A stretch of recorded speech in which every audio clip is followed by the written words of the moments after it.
Hey music lovers, welcome back to the channel. Today we're diving into a legal showdown involving one of the most streamed artists in the world. You know it's none other than Eminem. With 76 million monthly listeners on Spotify, the rap god is no stranger to the spotlight. But today, it's not about his music, it's about his music rights. So, what's the scoop? Well, Spotify has just won a long-running court case where it was accused of streaming Eminem's music without permission. This legal battle started back in 2019 when Eminem's publisher, 8 Mile Style, sued Spotify for about £30 million.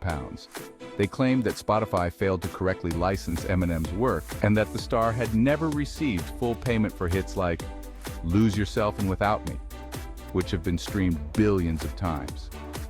Now here's where it gets interesting. Despite finding that Spotify did not have a license to stream the tracks, a judge in Tennessee ruled that Spotify wouldn't be liable for any lost royalties. Instead, if there were any penalties to be paid, they'd fall on Cobalt Music Group. This company collected royalties on behalf of 8 Mile Style. This case really highlights how confusing music rights can get in the streaming era. 8 Mile Style accused Spotify of acting deceptively by pretending to have licenses for 243 Eminem songs.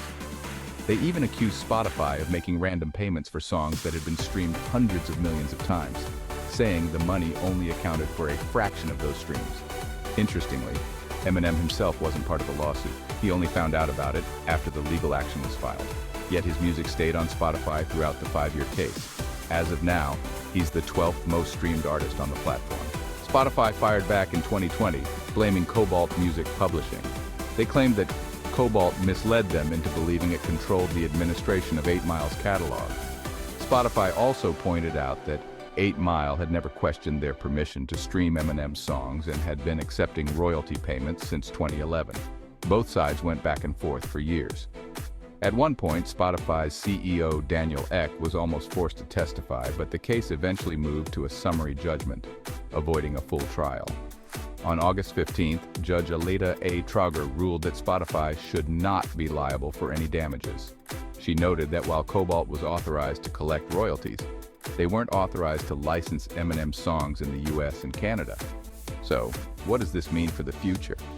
Well, Judge Trauger pointed out that 8 Mile Style never formally notified any third party that it was taking over the licensing of Eminem's music. She suggested this might have been a strategic move to extract money from Spotify by claiming copyright infringement. In the end, Spotify's agreement with Cobalt didn't include a database of songs it could and couldn't stream, making it plausible that Spotify might have been genuinely confused about which rights it possessed.